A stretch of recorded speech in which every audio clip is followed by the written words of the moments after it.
Días. Bueno, vamos a dar inicio a esta materia de psicología del deporte en relación a las lesiones deportivas. La psicología del deporte, como dice acá, no es algo que se me ocurrió a mí porque me encanta y me apasiona, sino que, si bien no vamos a desarrollar toda la historia, vemos que tiene sus comienzos en el 1898, o sea, estamos hablando de más de 100 años de antigüedad en relación a las primeras experiencias en psicología del deporte. Pero lo que es importante saber es que en 1965 se produce el primer reconocimiento oficial en el Congreso de Roma, de la mano de Ferruccio Antonelli, ¿no? O sea que estamos hablando de que es una disciplina científica y reconocida como tal desde hace 60 años, jóvenes 60 años para una disciplina científica.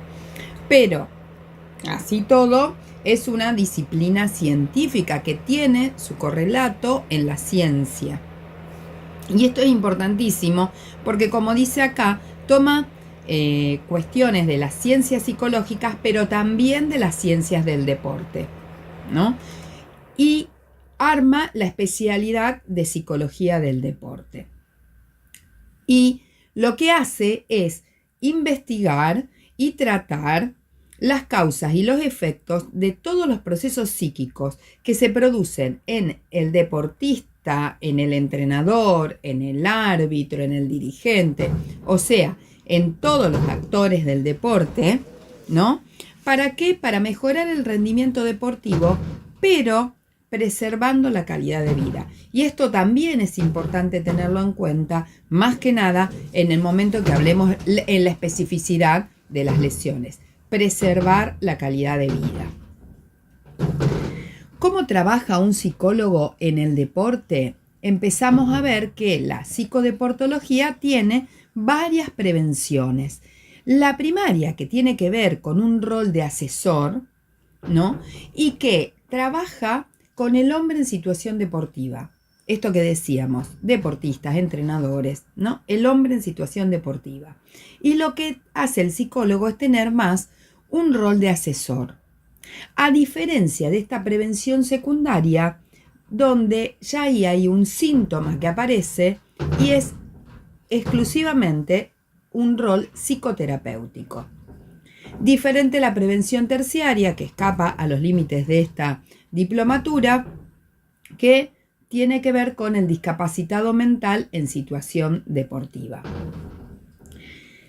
Como vemos acá, en esta prevención primaria y este rol de asesor, trabaja algunas de las variables que están mencionadas aquí: autoestima, motivación, ansiedad, concentración, toda la parte de entrenamiento mental con visualización, relajación, la sexualidad, el estrés, la presión, pero fíjense que aparece lesiones en la prevención primaria, porque el abordaje del deportista lesionado es un factor importantísimo dentro de esta cuestión de asesoramiento.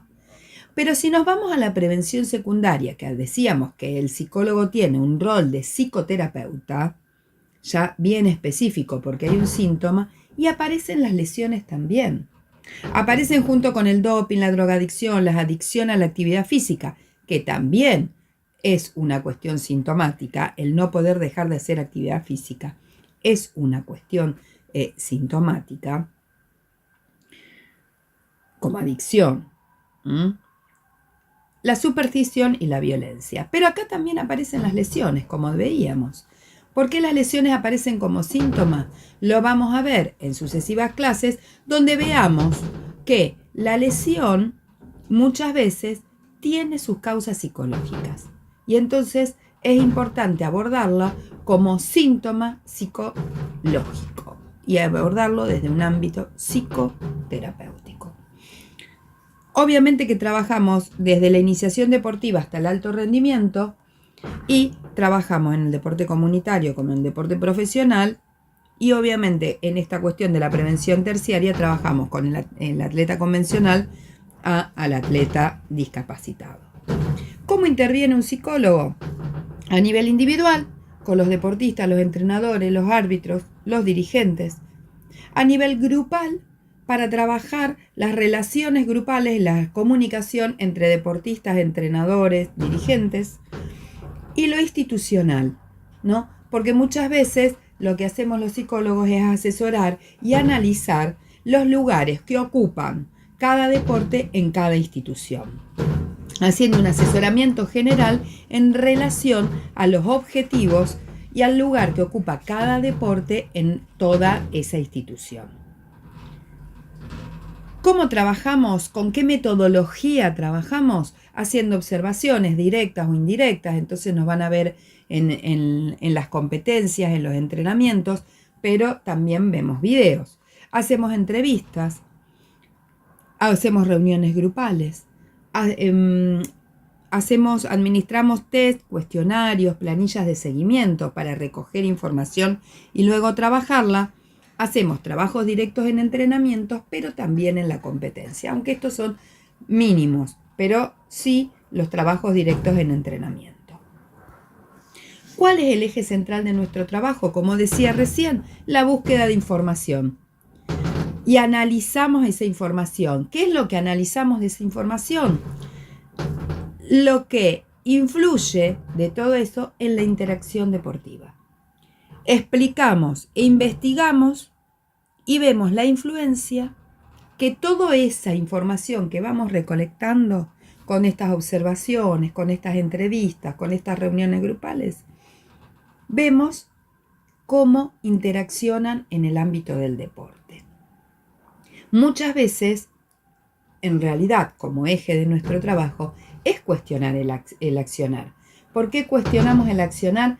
Porque necesitamos abrir preguntas para que los deportistas, los entrenadores, los árbitros cuestionen su accionar y tomen decisiones con fundamentos reales y bien sostenidos. Esa decisión va a ser tomada de una forma bien firme, con mucho sustento teórico. Y intervenimos de dos formas.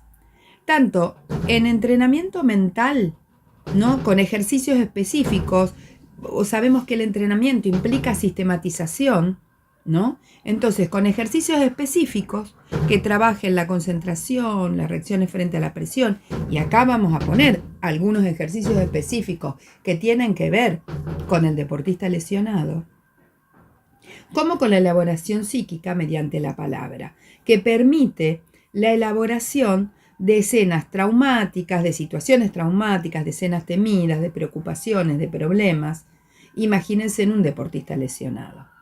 Y allí ya el ámbito del trabajo deja de ser deja de ser el campo de juego, la pista, la cancha, la pileta, ¿no? El club, para pasar a ser un ámbito más privado, más de sala de reuniones, más de consultorio, o muchas veces al costado de la cancha, pero en un ambiente un poco más privado.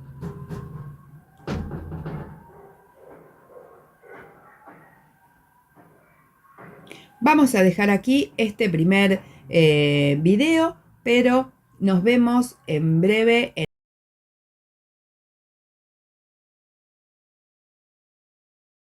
Continuar ahora sí con la especificidad de lo que es lesiones deportivas.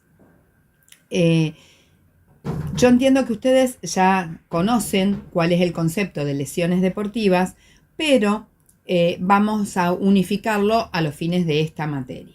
Entonces, cuando hablamos de lesiones deportivas, vamos a estar hablando de un traumatismo en menor o en mayor grado, provocan una disfuncionalidad temporal o permanente de ese deportista, que no va a poder realizar una actividad deportiva o que va a ver disminuida su capacidad de rendimiento. Entonces, acordamos con este concepto de lesión deportiva a lo largo de esta materia.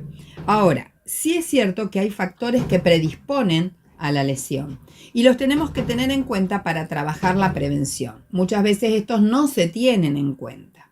Como por ejemplo, este específico de lo médico-fisiológico. Lo englobamos aquí y tiene que ver con las cargas de entrenamiento y con las formas en las que se entrena. Cuando hablamos de cargas, no solamente la carga de entrenamiento, que es lo que hicieron hoy, sino también que hay que tener en cuenta, en función de la prevención, las cargas con las que viene ese deportista de su actividad personal. Por ejemplo, un deportista que trabaja cargando camiones durante 8 o 9 horas al día y después llega a entrenar, sabemos que tiene una carga determinada. Va a poder, con la carga del entrenamiento, la carga total del entrenamiento de hoy, que tienen todos los deportistas que van a entrenar, va a poder. Y esto es algo que muchas veces no se tiene en cuenta. Como no se tiene en cuenta la persona que hace un trabajo físico en su trabajo, tampoco se tiene en cuenta la persona que está 8 o 9 horas a veces sentada en una silla sin capacidad de movimiento. Y entonces no tiene movimiento y llega a entrenar, ¿no? Después de haber estado 9 horas sentado en una silla. Qué importante que es que a veces lo tengamos en cuenta como factor de prevención. Entonces, cuando nosotros vayamos también a diagnosticar la lesión, es algo que tenemos que preguntar de qué trabaja, cómo trabaja, justamente porque aparecen este tipo de cuestiones.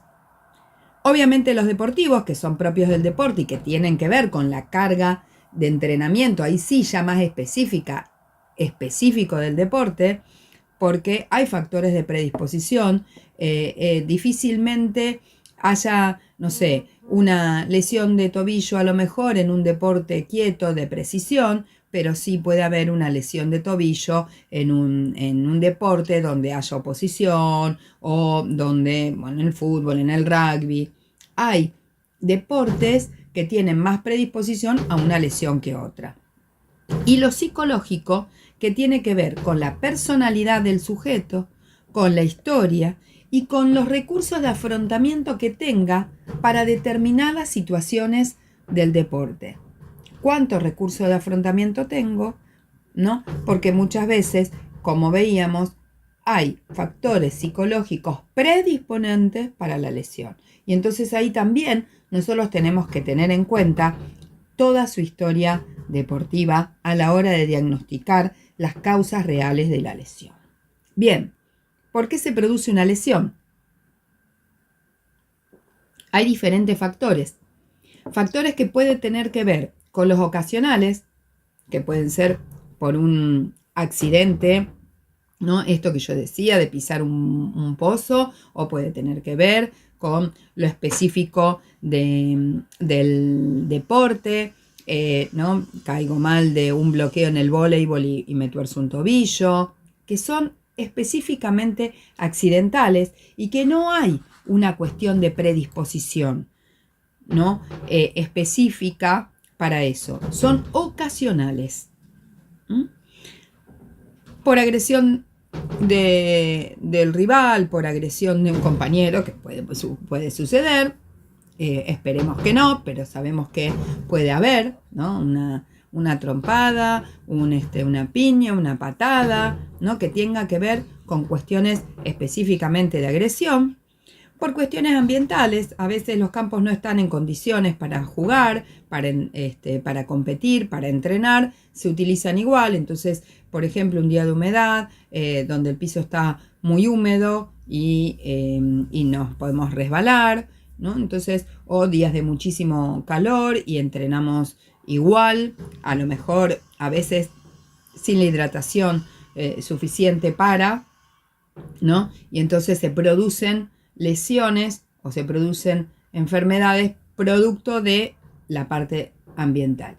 Y la otra cuestión por negligencia, ¿no? Porque quienes están a cargo del entrenamiento a veces son negligentes en relación a las cargas, en relación a las formas, en relación a los lugares donde se entrenan, que provocan lesiones. También otro factor puede ser por causas físicas, que tiene que ver con las atlopatías, que son las lesiones que se provocan y que son muy específicas de ese deporte, ¿no? Y que son lesiones que tienen que ver con el sobreuso, ¿no? Entonces, por ejemplo, encontramos el codo del tenista. Ustedes sabrán más que yo en relación a esto, pero es una articulación que se utiliza mucho y que recibe mucho impacto permanentemente y entonces puede provocar una inflamación de ciertos y determinados tendones producto del sobreuso específico del deporte. Por repetición, las lesiones de repetición tienen que ver con factores físicos exclusivamente. Y entonces me lesioné un tobillo, me lo vuelvo a lesionar, me lo vuelvo a lesionar, me lo vuelvo a lesionar. O también lo que entra dentro de estos factores predisponentes en la repetición es aquellas lesiones que se producen como consecuencia de otra lesión. Esto es, me lesioné la rodilla derecha y después me termino lesionando la cadera izquierda justamente porque estuve caminando mal para tratar de proteger la parte lesionada. Entonces, son lesiones que son a repetición, ya sea en el mismo lugar o ya sea en un lugar que sea coincidente con la protección de la primera lesión, ¿no? Esto es un factor predisponente. Y las lesiones recurrentes, que son las lesiones que tienen que ver con los factores psicológicos, y acá nos metemos bien de lleno en la parte de la psicología. ¿Por qué? Porque hay algo más, ¿no? Entonces, ¿por qué se produce esta lesión? Y entonces nos encontramos que esa lesión se produce en el inicio de la pretemporada.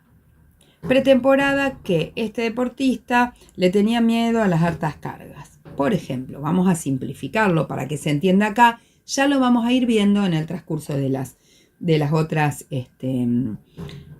clases. Siempre hay algo más, ¿no? Estas lesiones recurrentes, ¿por qué se llaman recurrentes? Porque se recurre a la lesión para evitar un mal mayor. Estoy incómodo con el equipo, estoy incómodo con el entrenador y aparece una lesión que me deja sin poder entrenar durante mucho tiempo. Por ejemplo, entonces durante mucho tiempo no voy a estar compartiendo la incomodidad que me produce estar con este equipo o estar con este entrenador. Evito un mal mayor. Esto es importantísimo tenerlo en cuenta a la hora de poder diagnosticar una lesión y a la hora de poder diagnosticar y ver qué momento se produce esa lesión. Lo que es interesante es saber qué es lo que pasa con el deportista en esos momentos.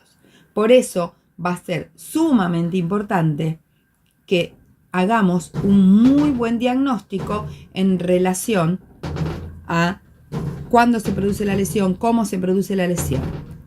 Pero lo más importante también es saber qué es lo que pasa con el deportista en el momento de la lesión. Obviamente que en ese momento de la lesión van a aparecer un montón de situaciones emocionales y de emociones que invaden al deportista. Vamos a ver qué son esas emociones, cómo se presentan esas emociones y cómo las podemos abordar desde el rol que cada uno tenga.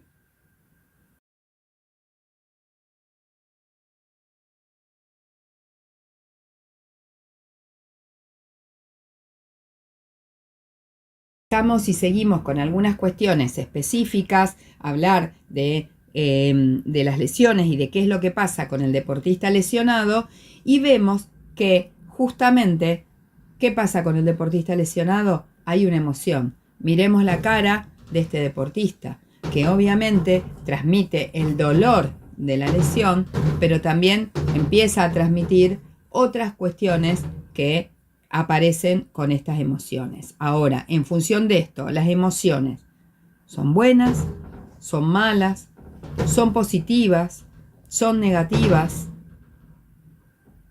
Pensemos un poco.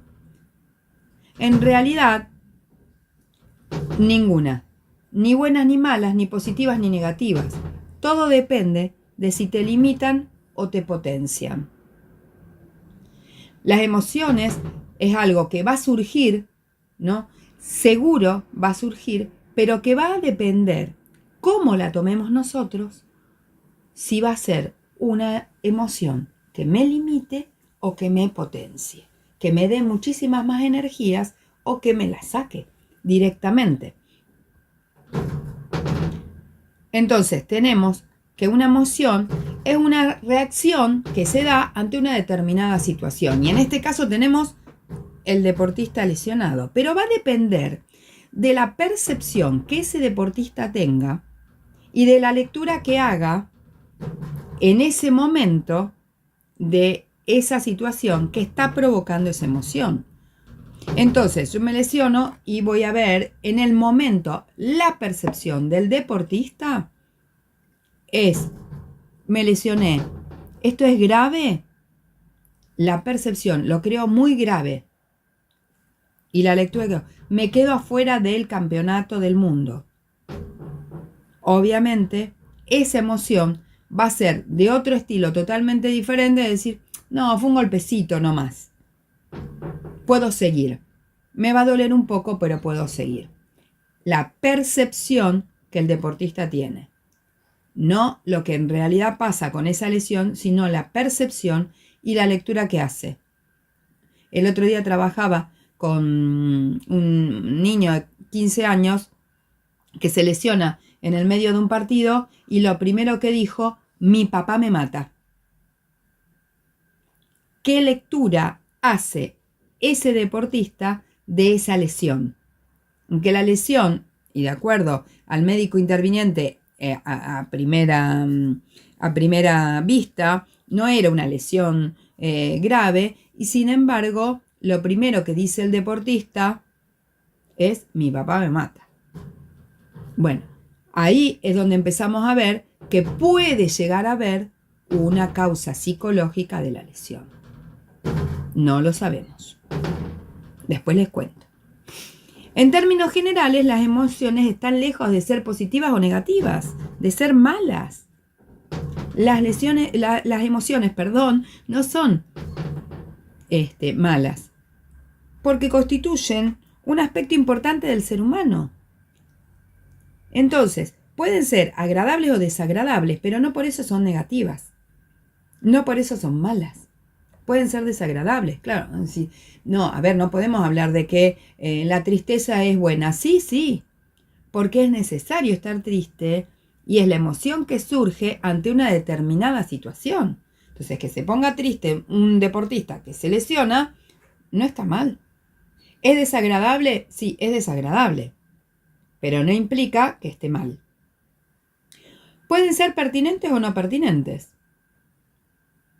¿Por qué? Si yo me alegro en el momento de la lesión, y bueno, no es muy pertinente que digamos, salvo que haya una lesión recurrente y que el deportista se alegre por quedarse afuera del mundial, ¿no? Porque en realidad no quería ir. Pero si esto pasa, es a nivel inconsciente. Esa cuestión de la recurrencia es a nivel inconsciente. Entonces, si es pertinente o no es pertinente en el momento en el que surge esa emoción. Hay emociones que son básicas. Acá hablamos de 6 emociones básicas. Puede haber más, puede haber menos, dependiendo de las teorías. Nosotros vamos a acordar con estas emociones no básicas: alegría, tristeza, miedo, ira, asco y sorpresa. En realidad, estas son básicas, pero derivan de ellas más de 300 emociones diferentes, ¿no? Entonces podemos encontrar un montón de emociones que son derivadas de estas emociones básicas. Si han visto las películas Intensamente, ellos hablan de 5 emociones básicas en un principio, sacan la sorpresa como una emoción, ¿no? Y en la segunda aparecen otras 5 emociones diferentes, pero que son derivadas de las emociones básicas. ¿Las emociones se pueden controlar? Pensemos un rato. Pensemos en una situación determinada que les pasó a ustedes y que implican una emoción como evento, ¿no? Una situación. ¿Pudieron controlar que apareciera esa emoción? La realidad es que no, porque son reactivas. Las emociones aparecen. No media el pensamiento, la emoción aparece. Está. Me lesiono, me angustio. Gané. En algunos casos me pongo alegre, en otros casos no, porque no es el objetivo que quería, el ganar, y no llegué al tiempo, a la distancia, no sé, a la performance que yo quería, ¿no? Pero esa emoción invade en ese momento. No se puede controlar. Aparece. Simplemente. Entonces tenemos una situación deportiva, como la que tenemos acá, ¿no? Miremos las caras de esos jugadores de fútbol, miremos la cara de ese deportista que se lesionó, fijémonos en las caras de quienes están asistiendo a una deportista lesionada. Y acá es esto, tenemos esta situación, nuestros sentidos filtran toda la información, ¿no? Y reciben todo, nos hacen percibir toda esa situación que provocan una sensación, pero que va a depender de la percepción que en ese momento tengamos de esa situación deportiva, la emoción que genera. Nos enteramos por los sentidos, tenemos una sensación, percibimos la situación, generamos una emoción. Todo eso es en milésimas de segundo, a veces. Todo depende del punto de percepción. Y esto es individual. Y esto es importantísimo que nosotros, como profesionales de la salud, lo tengamos en cuenta. Como profesionales que trabajamos con seres humanos, lo tengamos en cuenta. No es decir, no, porque es fuertísimo el dolor. No te puede doler tanto. No, sí, me le duele. Porque tiene que ver con la percepción. Esto es terrible porque me pasa esto, y empiezan a contar una sucesión de hechos que a uno no les parece terrible, pero a ellos sí. Y entonces tenemos que tener en cuenta, porque tenemos que poder escuchar a ese deportista lesionado en toda su historia.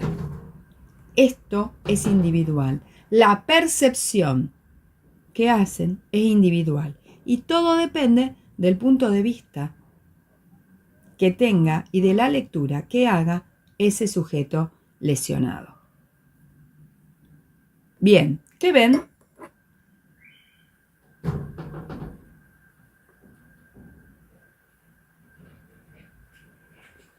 Bueno, no sé qué habrán dicho, pero miremos lo que es. Que no solamente hay que fijarse el punto de vista y en el aquí y ahora, en lo chiquitito, sino que hay que poder separarse para tener una amplitud de visión para leer toda la situación dada. ¿A qué me refiero con esto? Que a veces solo vemos el tobillo, solo vemos la rodilla, y atrás de la rodilla hay un sujeto, y hay un sujeto que en ese momento está sufriendo, que en ese momento está preocupado, que en ese momento tiene necesidad de contar una y otra vez por qué se lesionó o qué pasó en el momento de la lesión. Y eso es importantísimo que nosotros lo tengamos en cuenta. Punto de vista perceptivo del deportista lesionado y poder distanciarnos un poquito para poder ver toda la situación y no solamente la parte del cuerpo lesionada.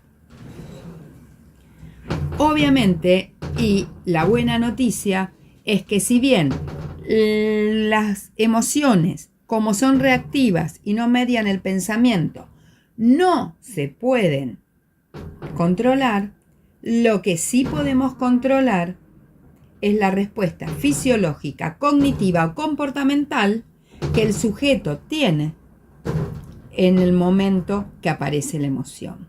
Podemos enseñarle al deportista, en este caso deportista, pues estamos hablando de un lesionado. La mayor porcentaje de lesiones se dan en deportistas. ¿Hay porcentaje en los entrenadores? Sí. ¿Hay porcentaje en los árbitros? Sí, también los hay, ¿no? Pero acá estamos hablando en este mayor porcentaje que son los deportistas. Y podemos enseñarles a ese deportista a manejar las respuestas fisiológicas, cognitivas, o sea, de pensamiento, y los comportamientos frente a esa emoción. Esto lo podemos manejar. ¿Qué es lo que pasa con las emociones de un deportista en el momento que se lesiona? Hay 5 pasos que por lo general se suceden al momento de la lesión y en el transcurso de los días subsiguientes. Hay reacciones psicológicas en el momento. Lo primero es la negación. ¿Qué es la negación? Es no me lesioné o no es tan grave. Y entonces intentan pararse y apoyar el tobillo, aunque está fracturado y le duele un montón. Pero intentan pararse y reponerlo, ¿no? Y tratar de ver que no está lesionado. Niegan que eso haya pasado. Y esto es en el momento. ¿Vieron cuando a ustedes se les rompe algo? ¿Qué es lo primero que hacen? Tratar de encastrar las partes. Bueno, ahí estamos negando que se rompió, aunque estamos viendo que se rompió. Pero estamos tratando de que eso no haya pasado y tratamos de unir las partes. Bueno, acá pasa exactamente lo mismo. En un primer momento es no me pasó a mí. O no es tan grave. A lo mejor ante una lesión grave dice, no, bueno, pero no es tan grave. Después aparece la ira, la furia, el enojo. A mí siempre me pasa esto, siempre me tiene que pasar a mí. ¿Por qué? ¿Por qué a mí? ¿Por qué no al otro? ¿No? Y entonces se empiezan a enojar. Inclusive enojar con ellos mismos. Si yo hubiera traído los otros botines no me hubiera pasado. Si hubiera venido más temprano no me hubiera pasado. Si hubiera hecho más calor no me hubiera pasado, ¿no? Y entonces empiezan a enojarse. Pasado esa fase de enojo, aparece la negociación. Bueno, ya está. Me lesioné. Así que bueno, ahora vendrán los tiempos de rehabilitación.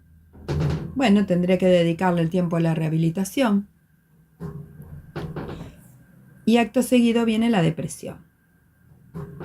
Que no es una depresión clínica, es una reacción psicológica de ese momento que si no hay un factor predisponente a una depresión clínica, solo queda en, no voy a salir, no tengo hambre. No tengo ganas de ir al entrenamiento, pero podés ir a visitar a tus compañeros. No tengo ganas, la verdad que no me siento bien, no tengo muchos deseos de estar ahí, prefiero no verlos como entrenan, prefiero quedarme acá, aprovecho a estudiar o aprovecho a trabajar desde mi casa mejor, y resulta que se ponen con el libro para estudiar y no pueden estudiar, porque no se pueden concentrar, porque piensan en cualquier otra cosa, porque no tienen energías. Y esto es una fase con rasgos depresivos. Insisto, no es una depresión clínica, son rasgos depresivos que aparecen como consecuencia de esta lesión y de esta sucesión de pasos. Y después aparece la aceptación. Estoy lesionado, tengo que reordenar mi vida en función de esa lesión, porque no voy a poder ir a entrenar, porque tengo que tener tiempo para el kinesiólogo, porque tengo que tener tiempo para la rehabilitación, porque tengo que tener tiempo y parar a lo mejor mis actividades si tengo una cirugía, cuánto tiempo, porque tengo que readaptar y reorganizar mi situación alimentaria, porque comía tantas calorías, porque gastaba tantas calorías, pero ahora no las voy a gastar tanto, entonces voy a tener que readaptar y reorganizar la cuestión alimentaria, porque voy a tener que reorganizar toda la vida en relación a esto, porque si quedo inmovilizado con algún impedimento de movilización, lo que pasa es justamente que necesito un entorno. Y entonces tenemos deportistas que a lo mejor viven solos, pero que se vuelven a vivir a la casa de los papás mientras haya un periodo de inmovilidad, ¿no? Para que lo puedan atender de mejor manera. Y entonces allí se reorganizan, ¿no? Con toda esta situación. Vamos a dejar aquí y en el próximo vamos a ver diagnósticos de lesión y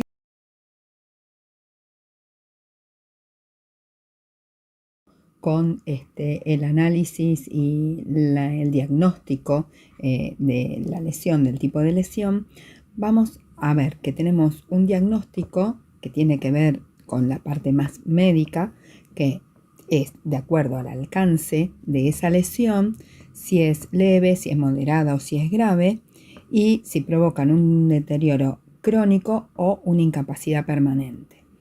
A partir de ese diagnóstico base, uno se plantea un tratamiento y se plantea los tiempos de reaparición de ese deportista al ámbito deportivo. De cualquier forma, este es el diagnóstico médico. Nosotros lo compartimos y abordamos al deportista en función de eso. Ahora, vamos a ver qué es lo que pasa con el diagnóstico psicodeportológico. Para realizar un diagnóstico psicodeportológico es importantísimo conocer cómo era el rendimiento al momento de la lesión, si era un deportista que estaba rindiendo dentro de los parámetros habituales, si tenía un magro rendimiento, si estaba por encima del rendimiento esperado, porque muchas veces esto también puede provocar estrés, si estaba forzado o no a un determinado rendimiento. ¿Qué es esto de forzado? Muchos deportistas se sienten forzados a tener que rendir de determinada forma para sostener una beca, para alcanzar un determinado puesto, por sponsor. Entonces están como forzados para un rendimiento determinado. Si las características que tiene la próxima competencia, cuáles son, si tienen que ver con, a lo mejor con algo en particular, con características particulares, no solo porque puedan ser una definición de campeonato, sino porque sea el partido clásico, la competencia más importante del proceso deportivo, sino cuáles son las características de la próxima competencia para el deportista. Porque a lo mejor simplemente es que justo en esa próxima competencia lo iban a ver sus familiares o esa característica, una característica de la próxima competencia tiene que ver con que a lo mejor se jugaba contra su ex club, ¿no? ¿Cuáles son las características de la próxima competencia para ese deportista? Si a partir de esta lesión hay una modificación de objetivos. Esto es, teníamos determinados poder participar en un campeonato del mundo y al estar esta lesión hay que modificar los objetivos porque no se llega a cumplir ese objetivo. ¿Y qué valor tiene ese objetivo para ese deportista? Esto tiene que ver justamente también con estas cuestiones de la posible ganancia secundaria de la lesión, de lo que hablábamos cuando veíamos las lesiones recurrentes. Yo me lesiono y tengo una ganancia secundaria, muchas veces que es inconsciente, porque evito un mal mayor, porque no asisto a un determinado lugar, porque no realizo un viaje, porque tengo que, no sé, cambiar de categoría. Bueno, ¿cuál es esa posible ganancia secundaria? Que particularmente tiene que ver justamente con las presiones. Entonces, al estar lesionado, yo libero esa presión. En el caso del deportista, yo decía, mi papá me mata, ¿no? Justamente a lo mejor esa lesión provocada es una ganancia secundaria de no tener que seguir soportando las presiones familiares que implican para él un determinado rendimiento. Es una posibilidad, ¿no?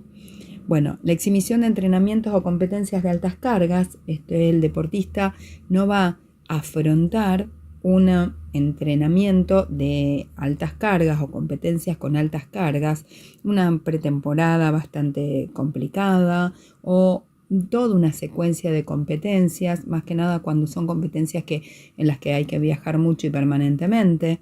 Y esto puede ser una alta carga, no solamente la alta carga física, sino por ejemplo la alta carga en relación a los viajes. Si esta lesión implica que hay una finalización de una temporada donde el rendimiento no viene siendo acorde a lo que se había planteado en un principio o al deseo del deportista, ¿cuál va a ser la variación en el ritmo de vida? Esto que decíamos, ¿no? ¿Qué es lo que va a pasar ahora que tiene un entrenamiento diferenciado, ahora que tiene una rutina diferente, en qué va a variar ese ritmo de vida? Y acá también tenemos que tener en cuenta esta cuestión de la ganancia secundaria, porque a lo mejor descanso más, estoy más tiempo en mi casa, le puedo dedicar más tiempo al estudio, ¿no? En el momento de la lesión. Y esto, si el deportista lo refiere como una ganancia secundaria, le tenemos que prestar atención para poder hacer el diagnóstico psicodeportológico. El impacto que produce la lesión en ese deportista también, si más allá de la emoción en el momento, cuál es la lectura que el deportista hace acerca de esa lesión.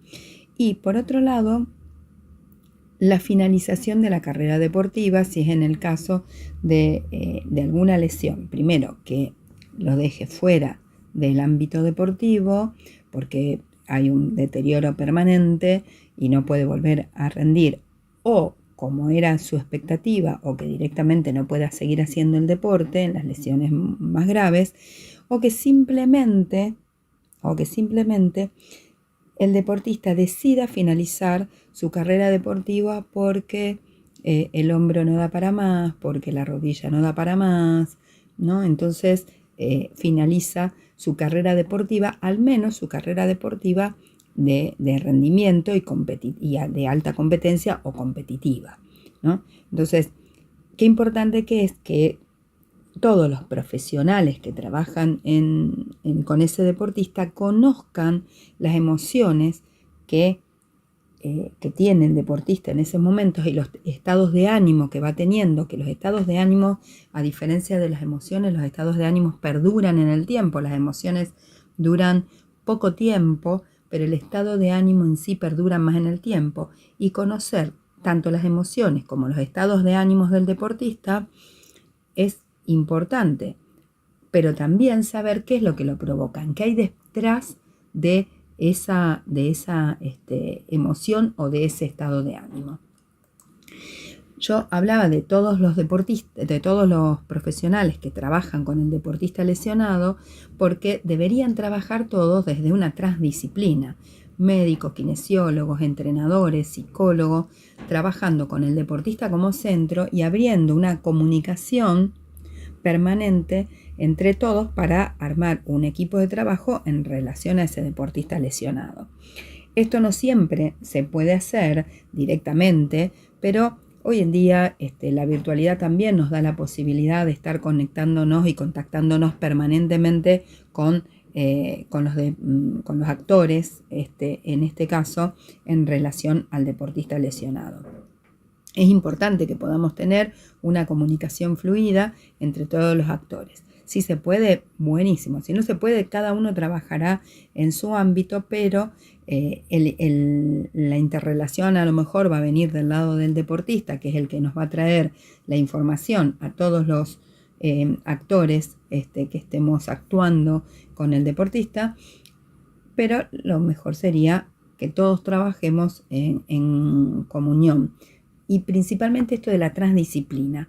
¿Qué es la transdisciplina? Una ética en común. Apuntamos a esto y vamos a trabajar a partir de determinadas cuestiones que les van pasando al deportista. Solo para recordar y entender nuevamente, hablamos de estas 5 etapas que tienen que ver con las reacciones psicológicas y las emociones y los estados emocionales que el deportista tiene en el momento de lesionarse. La primera era la negación, la segunda era el enojo, la ira. Después entramos en una especie de negociación. Bueno, tengo que hacer esto, ya estoy lesionado, no puedo hacer esto otro. Después en una fase de estado depresivo, ¿no? Insisto, la diferencia con depresión clínica. Esto es un estado depresivo, no tengo muchas ganas de hacer algo, ¿no? o de moverme o de afrontar el tratamiento. Y una quinta etapa donde hay una aceptación de la lesión y una reorganización de la vida familiar. Esto es importante que nosotros lo tengamos en cuenta para saber cuándo llega al consultorio de cada uno de ustedes el deportista, en qué fase está. Porque estas fases a veces duran minutos y a veces pueden llegar a durar días, ¿no? Donde uno niega, por ejemplo, y entonces en esta negación rechaza un tratamiento. O le dicen, bueno, tenés que andar con un cabestrillo, por ejemplo, y no se lo pone. Entonces, estas cuestiones nosotros tenemos que saber en qué momento está para saber qué estrategias utilizar y poder abordarlo. Dentro del impacto psicológico tienen estas cuestiones de la pérdida del ser, punto número 1, que ese deportista deja de sentirse deportista, deja de sentirse, que es porque antes cuando uno decía, no, yo soy deportista, yo juego al vóley, yo juego al fútbol, pero en este momento hay una pérdida de ese ser, ¿no? De ese ser en tanto identidad, en tanto imagen, ¿no? La otra consecuencia en el impacto psicológico es la variabilidad de la rutina, esto que veníamos hablando. Ya no tengo horarios de entrenamiento fijos, tengo otros horarios de entrenamiento, tengo otra alimentación, ¿no? En más de una oportunidad voy a necesitar ayuda para poder desplazarme cuando antes era totalmente independiente.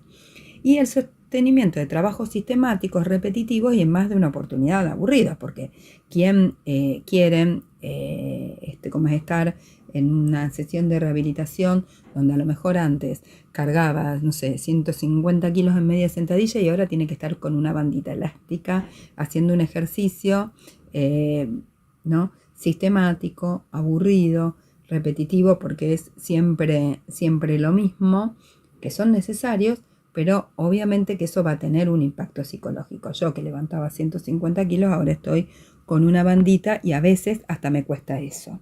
Entonces, qué importante que es a la hora de el impacto psicológico del deportista y de entender esto nuevamente, el punto de vista perceptivo del deportista que está en esa situación.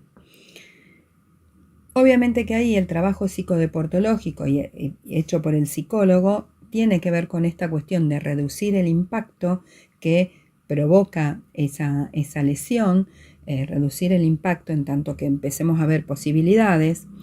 ¿Qué es lo que pasa con la rehabilitación? Y ahí también vamos a colaborar junto con él los profesionales que intervengan, sean médicos, sean kinesiólogos, fisiatras o profesores, en el afrontamiento de esa rehabilitación, la tolerancia para el sostenimiento de todos estos trabajos sistemáticos, repetitivos y aburridos, planteando que no son un problema, sino que tienen desafíos. Y esos desafíos van a tener que ver justamente con qué, con poder plantear objetivos que puedan autoexigir al deportista, que el deportista mismo se vaya autoexigiendo, y por otro lado, esos objetivos que se pueden ir planteando junto con el deportista, hacen que el mismo deportista se pueda apropiar de su propio proceso de rehabilitación. Esto para mí es importantísimo porque justamente lo que hace el tener el objetivo planteado es producir esto que puede llegar a ser un problema en un desafío en todo el proceso de rehabilitación. ¿Cuáles son las posibles dificultades en el proceso de rehabilitación?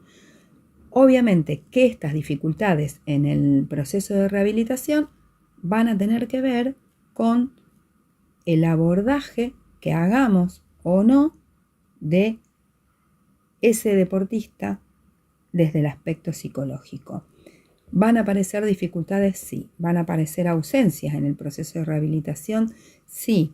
A lo mejor haya una adherencia bastante importante, pero muchas veces puede haber una dificultad en el proceso de rehabilitación. Ahora vamos a ver en el próximo video cuáles pueden llegar a ser esas dificultades.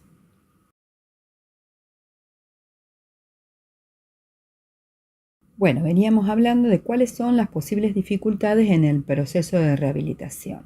En realidad, nosotros tenemos que manejar dentro del proceso de rehabilitación la información al deportista. Tiene que manejar tiempos realistas de recuperación. Obviamente que nadie tiene una bola de cristal y de saber cuánto le va a llevar al deportista alcanzar su recuperación total, pero sí manejar tiempos realistas de recuperación. No hace poco, un deportista se cortó el tendón de Aquiles y el médico le planteó que en un mes, entre la cirugía y la rehabilitación, en un mes estaba caminando y en un par de meses volvía a jugar. Es un deportista de voleibol, con lo cual bastante poco probable, ustedes sabrán que en un par de meses vuelva a jugar con una cirugía para restablecer ese tendón de Aquiles. Entonces el deportista estaba muy entusiasmado porque en un par de meses volvía a jugar. Hablando con el kinesiólogo, con el médico no tenemos acceso, un médico que no está en la ciudad, que lo operó en otra ciudad y que por otro lado no tenemos acceso, no tenemos forma de encontrarlo. Hablando con el kinesiólogo que está interviniendo justamente en la rehabilitación de este deportista, manejamos tiempos realistas de recuperación. Y le plantearon que sí, dentro de un mes puede a lo mejor empezar a pisar, pero que para poder empezar a caminar, les va a llevar a caminar, obviamente sin muletas y todo lo demás, les va a llevar más de un mes. Pero el deportista no deja de, cuando uno le pregunta cómo está, ya lo tenemos. Esto es lo que responde, ¿no? Como si fuera mañana, como si ya lo tenemos, ya mañana se termina la rehabilitación.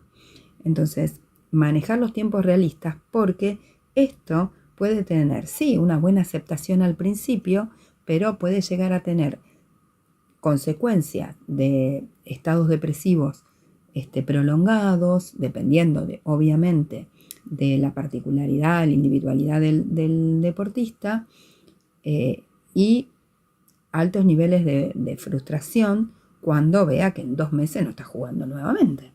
Por otro lado, jugador profesional que tiene un contrato y que responder. Entonces, obviamente que la dirigencia está sabiendo que en 2 meses no va a volver a jugar, pero él sí.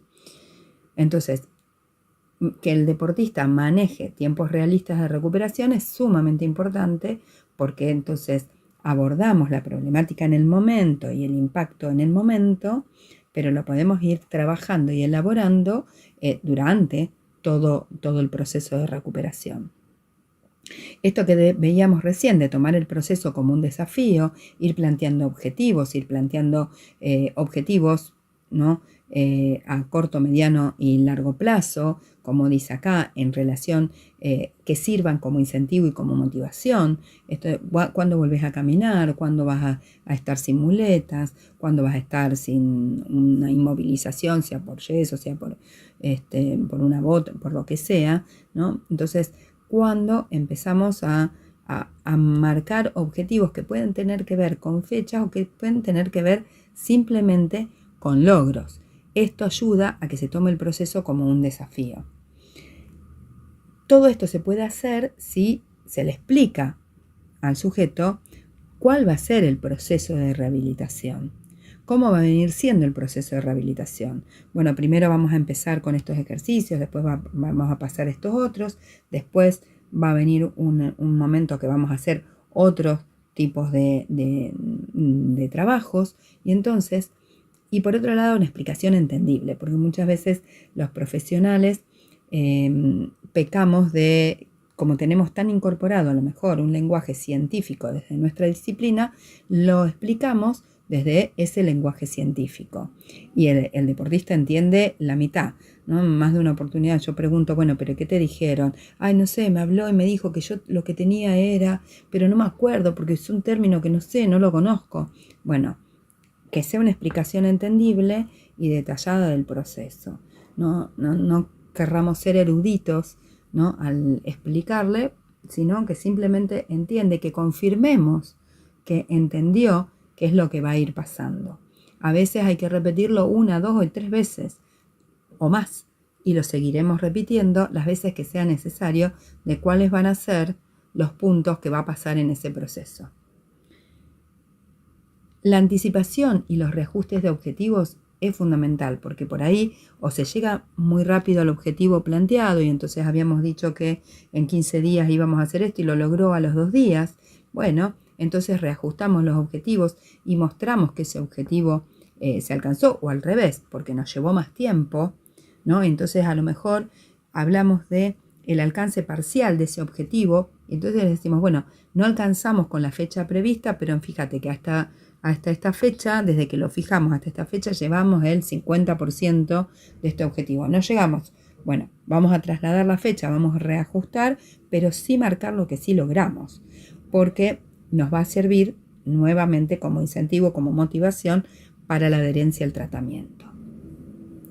El control del dolor y la tolerancia, los umbrales del dolor varían en relación a cada un individuo, ustedes lo saben más que yo, y entonces la tolerancia al dolor, el trabajar hasta el dolor, el trabajar el dolor como un indicador del proceso, enseñarles al deportista a que pueda identificar el dolor en relación, cuando el dolor nos está indicando que algo no anda bien, o cuando el dolor es consecuencia del trabajo que se viene realizando y que no hay problemas con ese dolor y que pueda tolerar un poco ese dolor, porque eso es señal que estamos trabajando bien.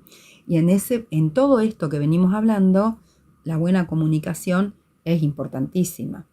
El feedback que el deportista tenga con los profesionales intervenientes es de suma importancia, ¿no? Entonces lo ponemos en una máquina de magneto y lo dejamos ahí 15, 20 minutos en la máquina de magneto y no nos acercamos al deportista, ¿no? Es importante que ahí nos acerquemos, le preguntemos cómo se siente, cómo está, y aprovechemos ese tiempo para interactuar y para que haya una buena comunicación y un buen feedback entre el deportista y el profesional interviniente, predisponiéndose muchísimo a la escucha, ¿no? Insisto en esto, que muchas veces, como ha sido una situación traumática, la lesión, dependiendo de las características de la situación, si ha sido una situación traumática, el deportista tiene necesidad de contarlo una y otra vez qué fue lo que le pasó.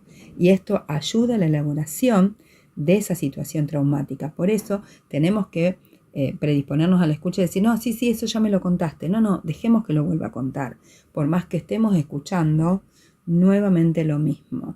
Porque para ellos es importante volver a contarlo. Inclusive que le podamos preguntar, si lo vemos que tiene ganas de hablar, pero que no se anima, o que dice, bueno, yo esto ya te lo dije, uno le puede volver a preguntar qué es lo que ha pasado, ¿no? El apoyo social en relación al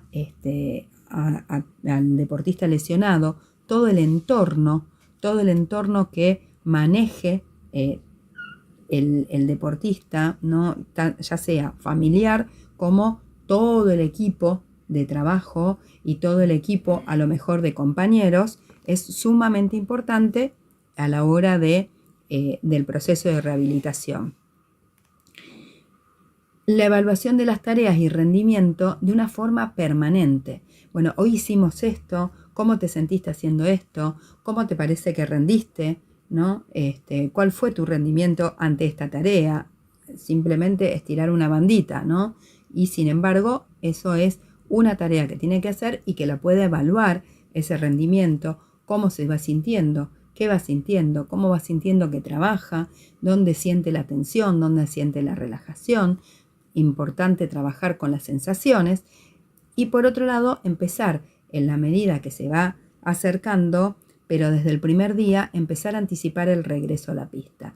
Esto no implica incentivarlo rápidamente, bueno, ya, mirá, imagínate, no, implica justamente que poco a poco vamos anticipando el regreso a la pista. Bueno, nos podemos imaginar, ya volviendo, bueno, mirá, cuando esto se termine, todo esto te va a parecer una anécdota, ¿no? Todas estas cuestiones que empiezan a anticipar el poder regresar a su rutina, ¿no? Al campo de juego, a su rutina que le era habitual. Y esto que es importante, que ya lo vamos a ver un poquito más, que la rehabilitación física siempre es más rápida que la psicológica. Siempre la rehabilitación psicológica es posterior a la física. Y esto lo vamos a tener que tener en cuenta porque justamente es algo que vamos a tener que abordar y trabajar con los deportistas, más que nada en esta cuestión del regreso a las pistas.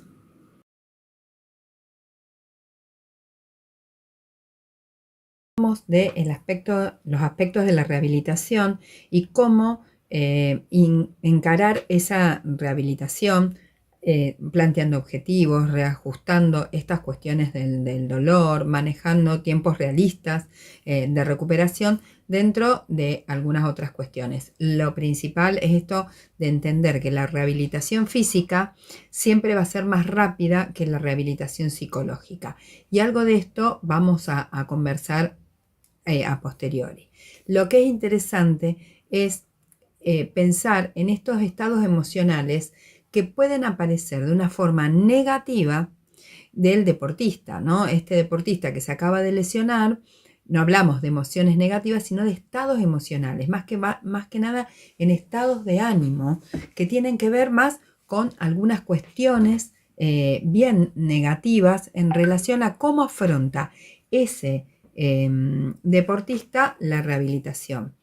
Muchas veces estos estados emocionales negativos los causan determinadas variables, que son las recaídas, por ejemplo, vengo mejorando y como en un momento dado empiezo a ir o me estanco o vuelvo para atrás en algún dolor que vuelve a aparecer o en alguna molestia que vuelve a aparecer. El rendimiento del rival en el caso de los deportes de equipo o también en algunos deportes individuales donde mi rival o el suplente, ¿no? El rendimiento del suplente también, cuando empiezan a ser buenos rendimientos, tanto del rival como del suplente, pueden aparecer estados emocionales que impacten de una forma totalmente negativa en la adhesión a la rehabilitación, al tratamiento de rehabilitación, ya sea porque este rival que yo tenía que competir con él y que no lo pude hacer porque estoy lesionado, hace su mejor performance, gana un torneo que yo podría haber ganado, ¿no? Más allá de las realidades, esto mucho se juega dentro también de las fantasías de ese deportista lesionado. Lo mismo que el rendimiento del suplente. Este lugar de titular que yo me había ganado, ahora mi compañero que venía siendo suplente gana esta titularidad por mi lesión y empieza a rendir muy bien. Entonces, esto puede afectar a mi estado emocional. También la falta de confianza en relación a cómo voy a quedar después de la lesión, si voy a poder volver a tener los mismos rendimientos que tenía antes, ¿no? El miedo a una nueva lesión, que esto algo ya lo veremos un poquito más adelante, ¿no? Entonces, esa falta de confianza del deportista en su propia performance.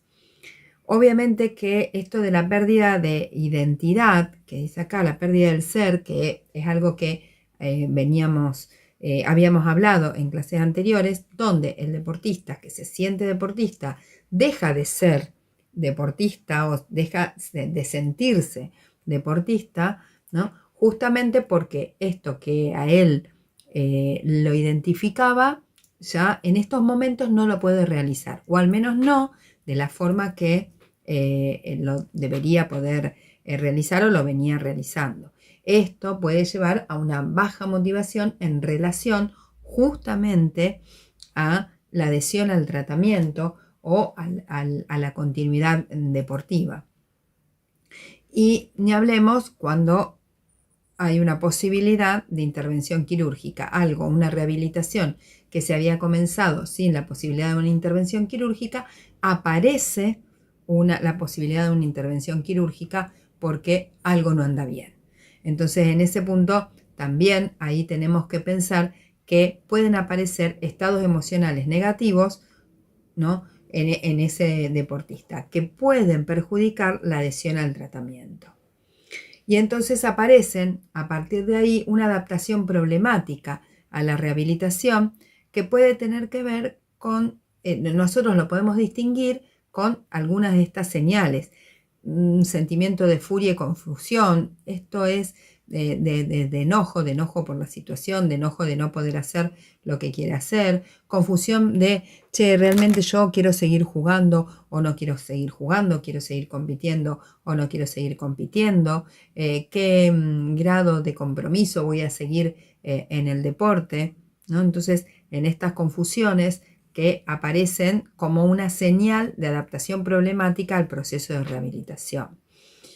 La obsesión por la fecha de regreso a la competencia. Entonces vamos a tener deportistas que están permanentemente pensando y preguntando, ¿no? Bueno, pero entonces me queda un mes, entonces me quedan 10 días, entonces me quedan, pero bueno, entonces yo mañana puedo ya empezar a competir, ¿no? Permanentemente están pensando y están preguntando por la fecha del regreso a la competencia.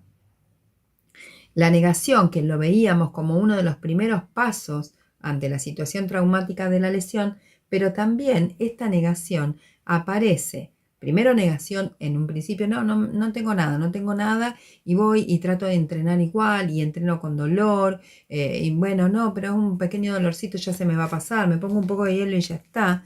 Esto es parte de la negación que hace que no se tenga conciencia de que hay una parte lesionada y que tiene que poder rehabilitarse.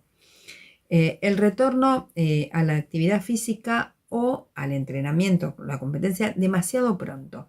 ¿Qué es esto?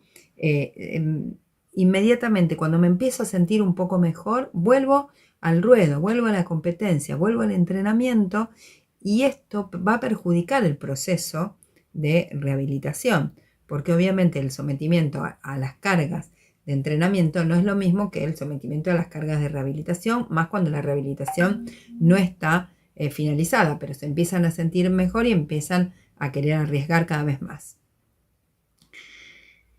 La insistencia sobre cuestiones físicas sin importancia también, aquellas personas que insisten con algún dolorcito, insisten con que la pierna está un poquito más hinchada, ¿no? Y que a veces no tiene que ver con la lesión específicamente y que uno se lo menciona, el kinesiólogo le explica, el médico le explica, ¿no? Una tonalidad diferente en la piel, pero que la ve el deportista, tiene que ver con justamente cuando insisten en esas cuestiones, ¿no? Es una señal de adaptación problemática. ¿Por qué? Porque pueden agrandar, digamos así, mucho más un síntoma que es para el kinesiólogo y ante la evaluación del kinesiólogo y del médico es algo sin importancia. La culpa por haber defraudado al equipo, por no seguir perteneciendo en esos momentos, por no poder jugar, por no estar en condiciones de afrontar una nueva competencia. El alejamiento de personas significativas, esto muchas veces sucede cuando tenemos un deportista que está durante un tiempo lesionado, un tiempo largo lesionado, como que no son, a veces yo lo llamo en los amigos del campeón, están cuando todo va bien y cuando la cosa se complica, ¿no? Empiezan a desaparecer y empiezan a ser amigos, entre comillas, por otros lados. Entonces, este alejamiento de personas significativas o de miembros del equipo que ya no conversan tanto con él, con esa persona lesionada, puede traer un problema a la adhesión al tratamiento. Los cambios repentinos en estados de ánimo pueden suceder, y es lo más probable que sucedan, si no hay una explicación coherente del proceso, y por otro lado, si hay una explicación coherente del proceso y lo va llevando adelante, en determinados momentos está todo bien, vamos, y en determinados momentos hay una caída de decir, no, esto no va ni para atrás ni para adelante, entonces me enojo, me pongo triste, ¿no? Y en este punto hay una variación de los estados de ánimo. Y también hay afirmaciones de negación que pueden aparecer como una señal problemática. Esto es, como dice acá, se haga lo que se haga, la recuperación no se va a producir, ¿no? Entonces empiezan con afirmaciones que tienen que ver con negar la rehabilitación. Esto no está bien, esto no está yendo por los canales que debería ir. No, al final me dijeron 2 meses y termina siendo más. Como también parte de esta cuestión de una señal de adaptación problemática a la situación. Vamos a dejar por ahora y vamos a retomar ahora sí en las próximas clases con las estrategias psicológicas de abordaje del deportista lesionado.